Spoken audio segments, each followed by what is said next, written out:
As we mentioned, it's just me today. Typically, we'd introduce the guest and start our interview. And we've been so fortunate to have so many great guests. It's an honor for Adam and I to be able to do this and talk to such amazing people. Many of us are well ingrained in sports and sports business every single day, beyond just being fans. I think that what's so interesting is there's the separation of the fandom component, but also the component of education, the component of work, the component of things that you study and consume and look at the data around. In some ways, I often see those as two separate tracks, but there's such a great overlap that the Venn diagram of those things when you hit that sliver of the fandom component, but also things that you do from a work perspective or from an education perspective, from a research perspective. It's really fun. And it's a fun thing to do. I think too, because sports is fun. It's inherently designed to be fun. It's an entertainment product. That makes it all the more enjoyable. That's why it's so cool for Adam and I both. And I don't want to speak for Adam, but I think on this one, I certainly can. It's amazing that we get to speak to all of the folks that we've had the opportunity to interview over the past 5 seasons, which is wild to even say that there have been 5 seasons of this podcast.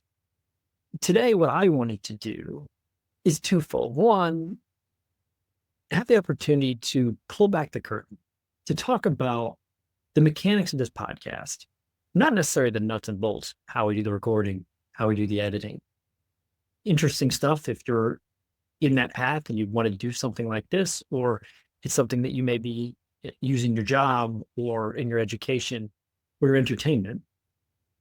But more why, the why around why we started the podcast, how has it evolved, how we thought it would evolve, but then from a personal perspective, what it does for me and the enjoyment that I get out of it, the growth and the knowledge that I get out of it.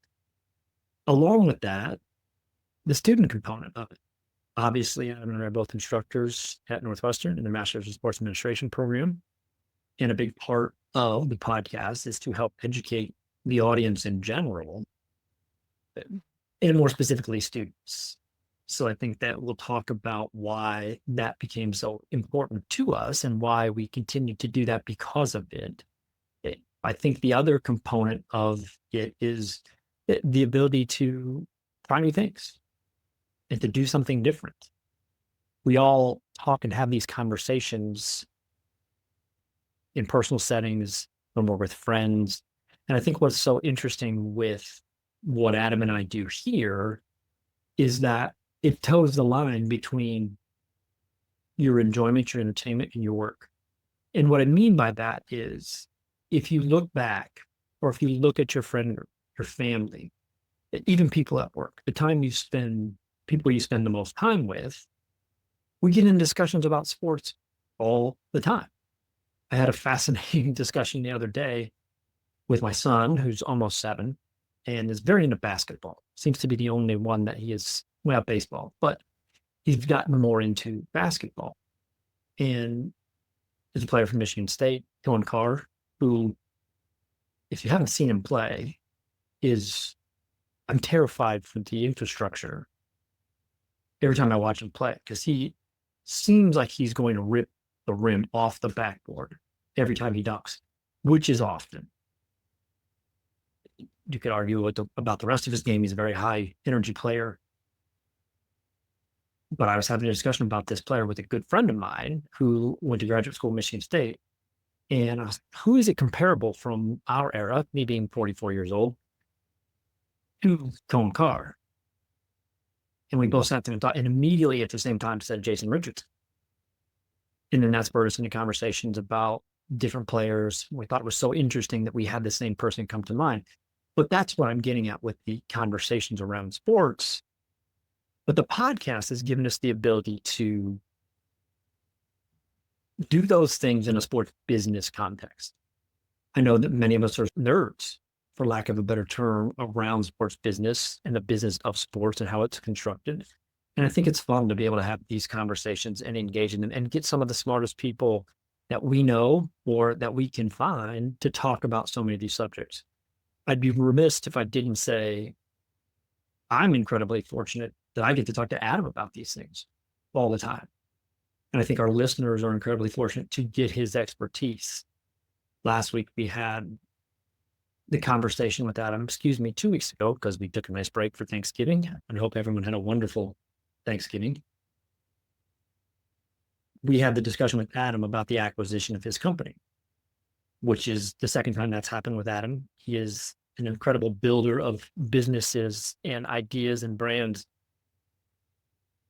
And the path that he's going down now is so cool because as sports fans and people that work in this space, we think about those venues, the areas that we come and interact with the teams in the leagues and the venue itself. There's a feel to that. Think about Wrigley.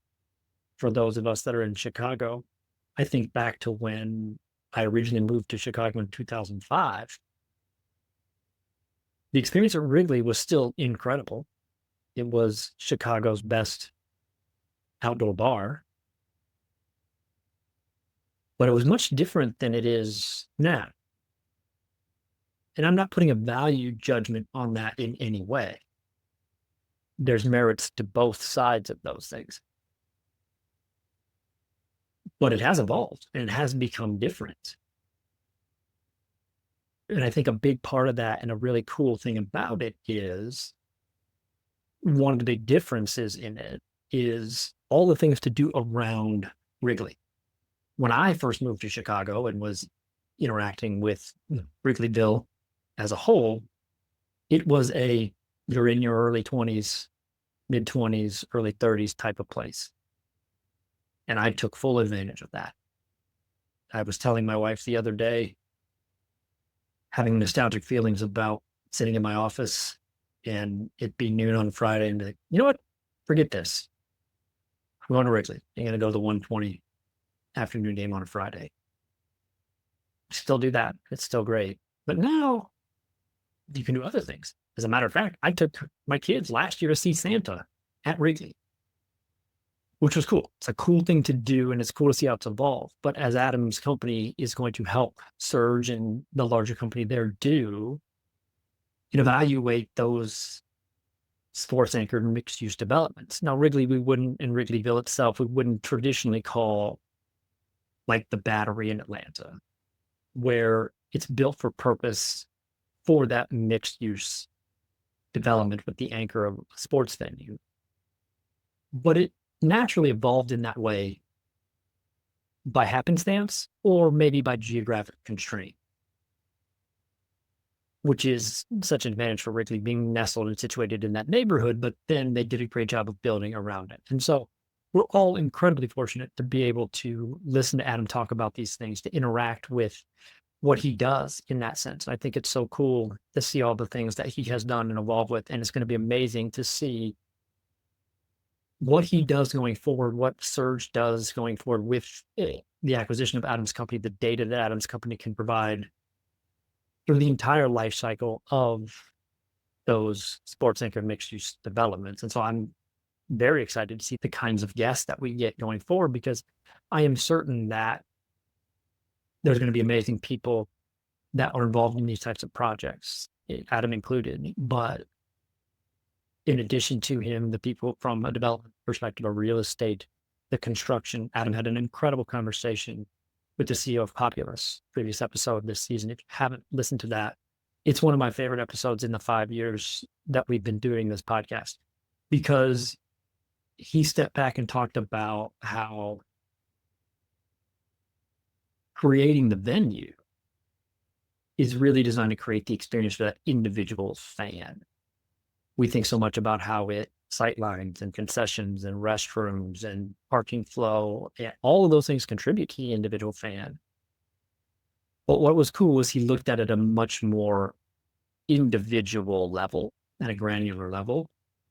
But he also talked about in-person experiences And I don't know about everybody else,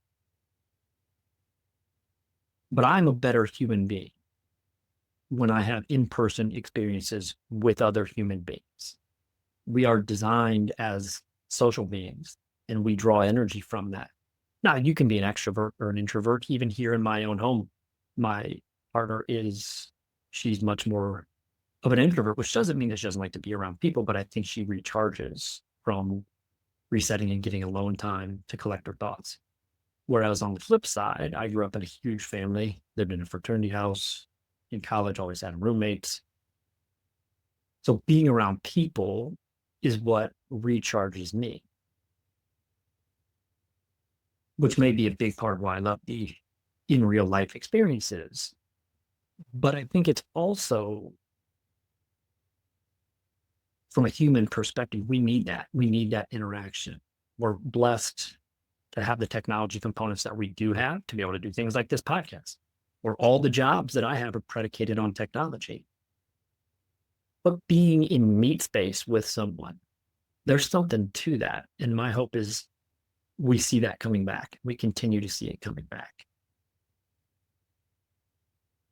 So again, listen to that episode. It's some really interesting insight from someone that you would think would be really into the nuts and bolts, which I'm certain that he is, of this is how we construct and put together this physical venue. But the really interesting part of it was the human component. And I was fascinated by that. Talking about the human component, if we step back from this podcast, I mentioned a couple times we are in our 5th season now. And I'm shocked about that. Shocked may be too strong of a word in many ways. There's no illusion that what we're doing here is This American Life or Serial. And we never intended it to be that. But it's become an incredible outlet for both of us, but also the listeners.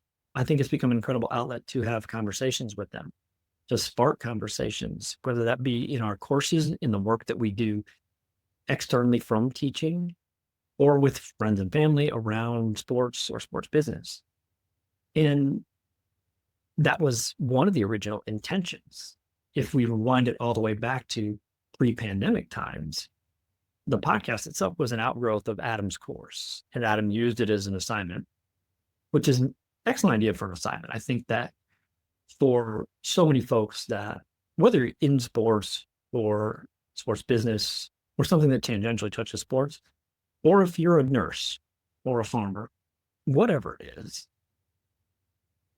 the skills around podcasting are really interesting because it helps you do a lot of different things. One, construct a narrative that you want to get across and how you outline that, how you put it together to be able to then articulate it back to folks is really useful. For me, one of the biggest things is the art of being more concise. There's the silly saying, I think it was Mark Twain, most things that we don't know who came up with them often get attributed to Mark Twain, but this one could be true. He was writing a letter to someone, Mary Todd Lincoln, I believe it was, and said, I'm sorry, Mrs. Lincoln, if I had more time, I would have written a shorter letter, which I always find fascinating because he's very right that being concise is hard. And especially in our microwave society that we have today, being concise is incredibly important. So again, as Adam's class and the outgrowth from his course, that was one of the vital components of doing the podcast as an assignment. We wanted to make it bigger from there, and by bigger, a wider audience. Put it out to folks originally from a university perspective, from the Master's in Sports Administration program, because they thought there was a lot of merit to the topics we were covering as it related to the coursework, the educational development of the students, and then the interviews. So much of any job in sports itself is no outlier in this, for sure, is a networking component in understanding the space, who works in that space, how they got to that space. And so we wanted to give the student the opportunity to make those connections, reach out to those folks, do the interviews, but then also, as it grew, give the listeners those as well. We get to the throes of the pandemic, and that became the primary focus. And what I mean by that is We all got stuck at home. For those of us in Chicago, really got stuck at home. The first year of this podcast, I recorded in a walk-in closet, worked in that walk-in closet for a very long time because we were all stuck at home and didn't have the opportunity to get other spaces. Adam and I had grand plans of recording these things in person at my office because originally Adam and I worked across the street from each other. We had just built a new office, and in that office was a media space. And in that media space, there was a production studio from a video perspective, but there was also a podcast studio. And our goal was to do it in person, which would have been amazing. Would have been great to sit across from people and have these discussions, but we were stuck at home. So much of, again, any job is networking. And we wanted to give students the opportunity to network in the way that they could, the way that we could when we were all stuck at home. And that was to be able to hear these conversations with people that do things that many of our listeners aspire to do someday down the road. Another component of that and why we wanted to continue to grow the podcast beyond the outgrowth from Adam's course is an understanding. What I mean by the understanding is, to use an example, our program, the Master's in Sports Administration program at Northwestern, students come in from all over the place, different educational backgrounds, geographic backgrounds, socioeconomic backgrounds, and wanting to do different things. But if you surveyed those students, the three most common things that students want to do post-program are an athletic director, a general manager of a professional sports team in some capacity, or an agent. All three of those are incredible occupations, incredible paths to follow. I still want to be the general manager of a baseball team.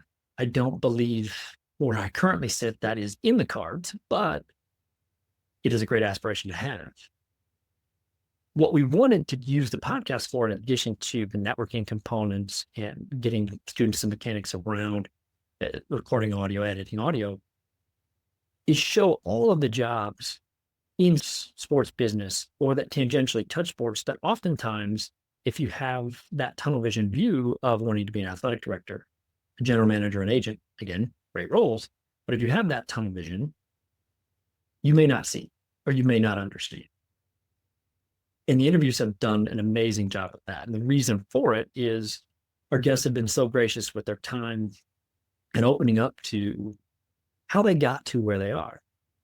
And if you look back at those 100 or so episodes that we've done, a really common theme across them is there's no linear path to really anything. But certainly in sports, there is no linear path to becoming a general manager of a professional team, whether it be baseball, football, basketball, hockey, soccer, an athletic director at any capacity or any level, or things that tangentially touch sports, marketing, events management, athlete representation, NIL, any of those things. There isn't a direct path. And it's so interesting to see the paths that so many of our incredible guests have taken. And what's gratifying for me is you see the light bulb turn on with listeners, but then it translates to the coursework and in the classroom to see students say, wait a minute, your job, as an example, on paper does not look like a sports job at all. For nearly 20 years now, I've worked for the same company, and our company, the remit is really around direct-to-consumer entertainment or consumer entertainment in the home, infrastructure somewhat around that entertainment. So think cable companies, telecom companies, but also direct-to-consumer streaming platforms. Inside of that, I get to work with people like ESPN or Formula One or the Bundesliga or La Liga or the UFC or WWE around creating their content experience and the delivery of that content to consumers in the way that is most readily available to them, them being those consumers. So I get to touch sports every day in that sense. But if you looked at my job on paper, you'd say, you're in a basement writing code, which is not true at all. And so I think to be able to see the students understand that and realize the vast amount of jobs that are out there in this space is incredibly gratifying. a perfect example of this, and I was really fortunate to be able to have the opportunity to do this with the student. The student was really strong, looking for a role post-program, and he had such wide range of skills. He was a polymath in many ways. My background is in technology. I said, have you looked in the technology space that could potentially overlap something? He said, no, not really, because I'm not a tech forward person, which you don't necessarily have to be these days.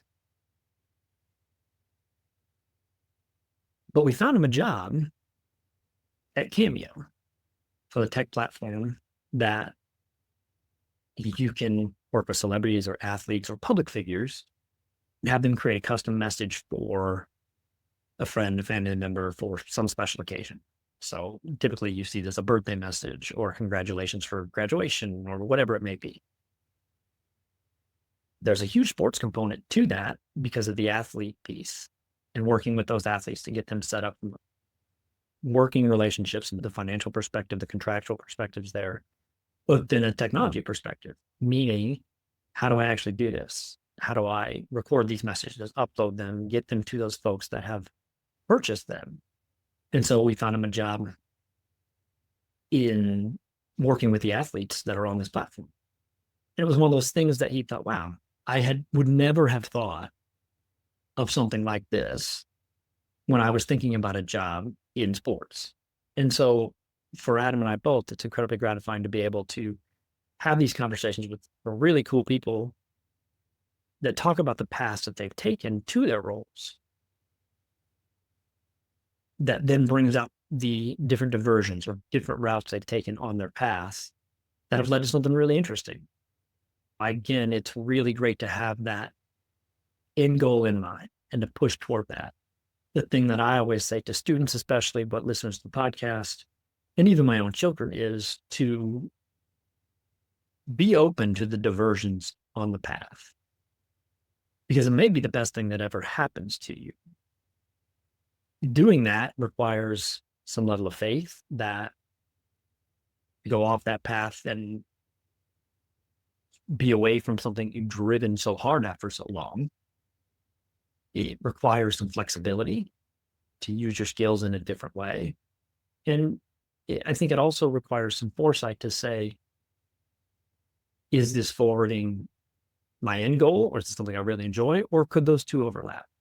I use the highway analogy all the time of you have to know where the exits are, but you also have to know where the entrance ramps are. And if you're using one of those diversions on that path and you think it may be something that's really interesting to you, that's amazing. But know where the re-entry ramp is back to the highway, if that is something that you want to do, need to do, or get the feeling that it's the better path for you. And so the personal connection and the ability to help the listeners and the students understand these jobs in sports has really been incredible for me. It's something that I had done in my class, but this platform through the podcast has given both Adam and I the ability to much more widely get that message out. And I think done a great job of helping students to understand what roles they can have post-program and to help prospective students who are coming into the program to come into it with their eyes wide open, but also to craft their educational experience when they're there to give a diversity of understanding and knowledge. And then from a wider perspective for listeners of the podcast to say, there's a lot of listeners that are doing something else, are inspired by, or something sparks them from one of the guests in an interview, and they want to make a career change. Understanding the differences and all of the different paths that you can take is incredibly helpful for them as well. And so we are extremely fortunate to be able to do those things. I think lastly, from my perspective, we hope or we endeavor to elevate the thinking and the discussion around sports business. There's so many talking heads around sports. You can go turn on the television now, and I guarantee you we can find someone that's yelling about sports. Why is everybody yelling? It's that there's so much yelling about all kinds of things, especially in sports. And I understand that it needs a hot take to create that content, to create a viral moment, to create the engagement.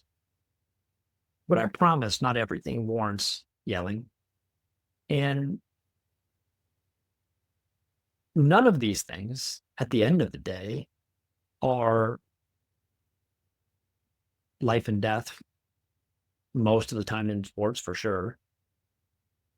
But also, I think that conscientious consumers of sports and sports business and the content that goes along with that want a nuanced discussion about sports, the actual playing of sports, the player personnel component, the statistics component, the matchup component, but also the business of sports, where there's an enormous amount of nuance in. And when you get to the hot take culture, which again, I understand, the nuance kind of goes out the window because you have to grab that consumer and grab that fan and get their attention going.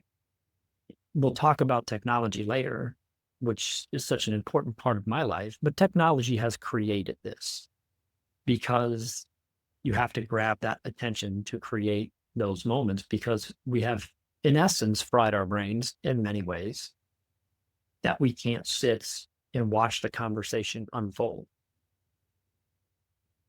Which is also interesting to me. It makes me think of something that my son does, who's 7. When he consumes content, he watches people do stuff. I didn't do that. Not to say again, that's bad. Things evolve and they change. What I mean by that is if he watches a YouTube video, it's usually someone building Legos, or it is Dude Perfect, or Crunch Labs, which is a physics lab that they build experiments. All interesting, but the narrative content is going out the window. When I was a kid, I watched PBS. I grew up in a really rural area. We didn't have even cable television. So I think when I was a kid, we had 3 networks, 4 if you counted PBS, and we would watch things like Mr. Rogers or Reading Rainbow. And then my mom said, go outside and play. That still happens today for sure. But the content had much more of a narrative component to it, where now everyone can be a creator and the content itself is watching those people do things. I don't have the patience for it as much because I would rather do the thing than watch someone else do the thing. But I do understand that I'm talking out of both sides of my mouth now because I love to watch sports. And I promise you, I am not doing the thing at the same level as Kevin Durant or as Shohei Ohtani or at Dak Prescott. Insert athlete here because I can't. It's a different level. It's a different level of athleticism and ability that those folks have. So I'm watching them do the thing. Now, I do love to play pickup basketball still. Can't say that I get in a whole lot of pickup football games anytime, or baseball for that matter. I do play a lot of catch, but no games. And so again, talking out of both sides of my mouth, but things that we commonly do, building Legos and all those things, I think that I, again, don't have the patience for those as much as the younger generation. So it'll be interesting to see how that content evolves. The goal in that, in the conversation, again, elevating the thinking around and having that more nuanced conversation. I think a big thing that Adam has done, along with that conversation around elevating the thinking and elevating the nuance in that, is to make things more accessible. For Adam, he's done an incredible job of making analytics and strategy and the data that goes into that more accessible to all of us, myself included. Obviously, with Block 6 Analytics, they did an incredible job around valuation of sponsorships, using AI and machine learning to do that valuation. What he's doing now has a huge data component to that in the sports anchor mixed use development. And I think the conversations he's had with the great guests that we've had, but also the way he speaks about it as well, make it more accessible to the average lay fan, or even take that a step up, someone who's not just the average lay fan, but also is not in the weeds of it every day. For me, a goal has been to make the technology component of it much more accessible. What's really interesting about that is if we rewind the clock to when I started teaching, which was 14 years ago, it is vastly different. Meaning that my technology and sports course students came in and they had a much lower level of technical acumen than they do now. And I think that's a great thing. Part of that is in the 14 years since, most people have lived their lives on the internet. I do remember a time, this is going to date me, of life before the internet. Barely, he's just barely, but I do remember that time. Again, not making a value judgment on it in any way, but the knowledge and the skill and the ability to interact is much different with technology now because being a digital native makes it that way. Again, I use my kids as an example all the time, but if you hand them a device, they know how to use it and they don't have their own. And I wouldn't say that we certainly don't encourage the use. Actually, we don't encourage it at all, typically for travel and being sick. So they don't use them that much. I'm a little more lax than my roommate, their mother. But even with not using them constantly, they still intuitively know how to use those devices. And I think that is partly by design, partly by the creation of those tech platforms, but it's starting to become ingrained in people. And so the technology component is becoming much more approachable, much more accessible to students and listeners of the podcast because inherently we interact with it more. But I think conversations like myself and Adam have with the great guests that we're able to get on the podcast make those things much more approachable. The one area that we continue to have conversations around that are going to continue to evolve is around AI and particularly large language models and the output of large language models. And we'll talk more about that later in some of the forward-looking things from a sports perspective. But there is the approachability component definitely rears its head in that sense, because I think that many people, scared is not the right term, but are intimidated in some way about AI and using it themselves, but also the end goal of AI and the end result of what will happen if and when this becomes very ingrained in culture. So anything that we can do to help create a level of accessibility and approachability to AI is definitely a goal that we have and will continue to do as we go forward with this season in upcoming seasons as well. I think from a mission perspective, I think that great conversations around sports and sports business can do so many things. They can change the outlook that someone has around their career, the trajectory of their career, how they work with someone today in a current job, how they approach a different situation, how they step back and use a different lens. And so I think these conversations that we're able to have and the guests that have been so gracious with their time give us the opportunity to spark those things in really creative people. I'm so encouraged all the time with the graduate students that I get to interact with and the innovative things that they're doing and how they look at sports and sports business. And I think the other component of it, and this is selfish in some ways, but I think we always look at it through our own lens, is these conversations have a hopefulness to both where we want to see the sports industry go and how we want to continue to see it evolve. A great example of this is the college athletic space right now, which if you sat down and tried to understand, not knowing anything about it, and just try to understand today, you would be so confused because it's shifting and changing minute by minute. Is that bad? I don't know. There's great components to it. I think it's incredible that student athletes who for years and years created such a value stream for universities and conferences and television networks with lower economic incentive. I don't say no economic incentive, but free education is a pretty high economic incentive, especially if you know how to use that. But in a capitalistic economy, free market society, your time and talents are what you have to capitalize on.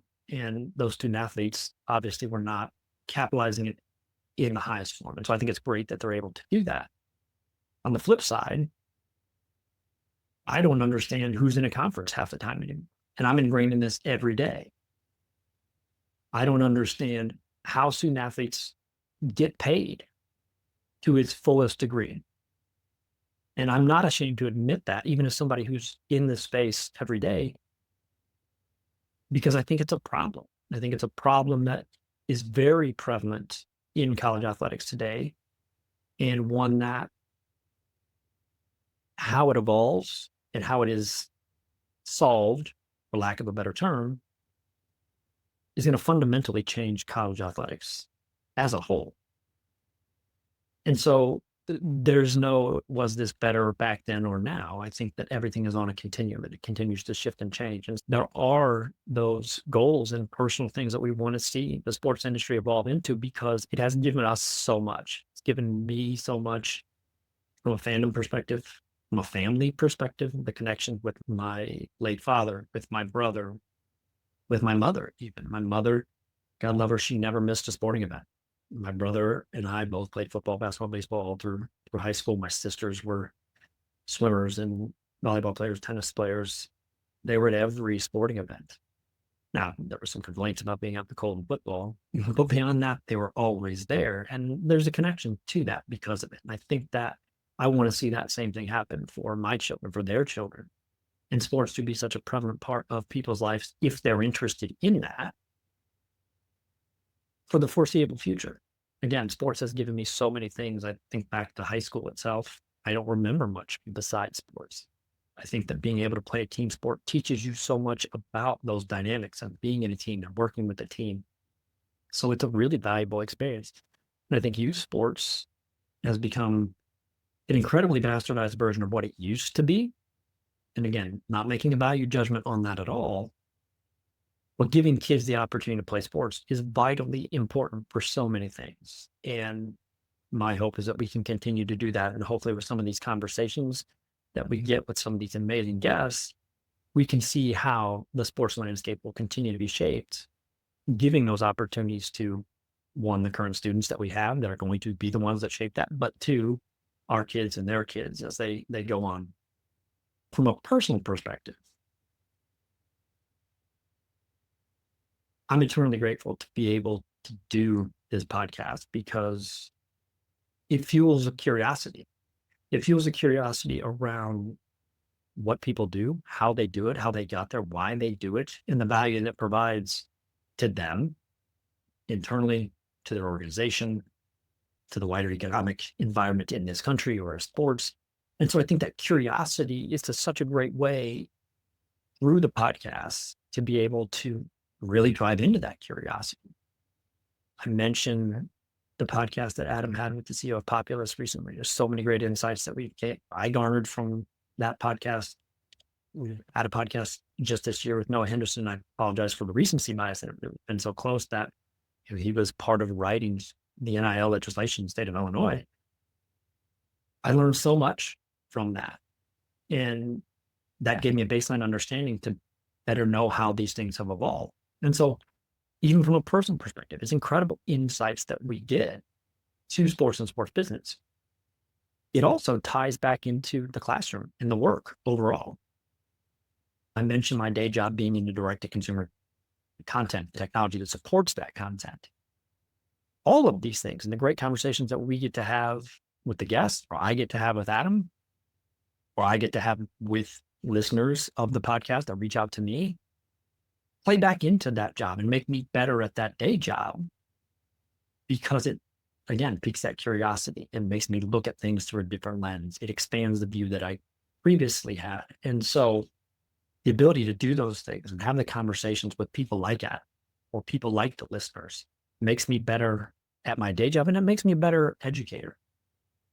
The remit of our program is to prepare students for what they would do when they leave us, and being able to have a deep understanding of not only the space itself, but the people that work in sports business and the makeup of those people helps me to be able to translate that to students who can then use that to get into the industry or evolve their career as they continue down that path. I think there are some unexpected benefits too. Again, the conversations that you see, but I've learned an enormous amount about my own vocal cues, how I speak. If you ever want to be humbled, record a podcast and play it back to yourself. Nothing is more cringeworthy than hearing your own voice for an hour and all your vocal tics, all the filler words that you use. For listeners of this podcast, you will both notice that Adam and I both say right all the time. We both say all the time.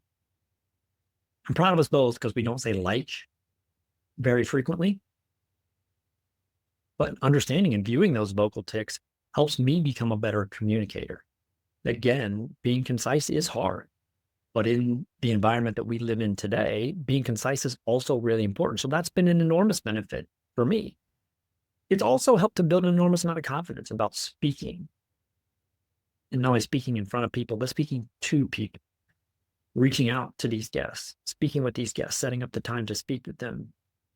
It helps to create the muscles that build the ability to say, I'd love to have a conversation with you. Here's what I want to talk about, which can be a daunting task, especially for students. So many students come to me when they're trying to get down that career path through their journey, and they say, well, what do I do? And the default answer is networking. And all of them, you can see their shoulders sink and a little bit of deflation in that, because everyone knows that. But it's not always easy, but it is valuable. And to be able to do this podcast, have those connections with people, but build the mechanics to be able to make those connections has been a benefit that I didn't think would be there, but has been incredibly important for my development as an educator in my day job and as a human being in general. I think that it's great to be able to have these conversations. I think the last unexpected benefit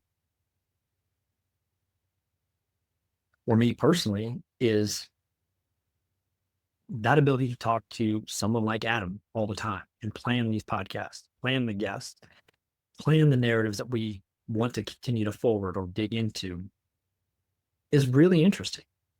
To have that connection and deep work with someone that is so ingrained in the sports industry, but also has a deep understanding of finance and data, technology, again, makes you better across the board. So it was an unexpected thing that came out of it. Not that I didn't think that I would enjoy the time doing the podcast and working with Adam on it, because I knew that I would, because he's a fascinating person to work with and to have conversations with.